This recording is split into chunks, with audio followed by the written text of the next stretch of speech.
When you purchase a From the Anvil knob set, it comes with two spindles, one of which is 120mm and the other is 90mm. Make sure that you choose the correct size spindle for your door. We advise to use the largest spindle if possible.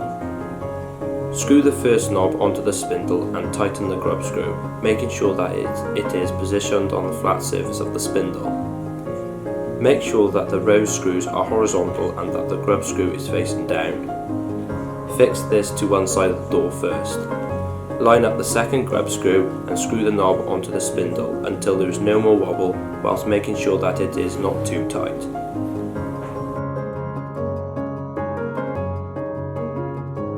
This may need a few adjustments, but making sure that the grub screw is on the flat surface of the spindle again. Make each turn 90 degrees so that the grub screw lines up.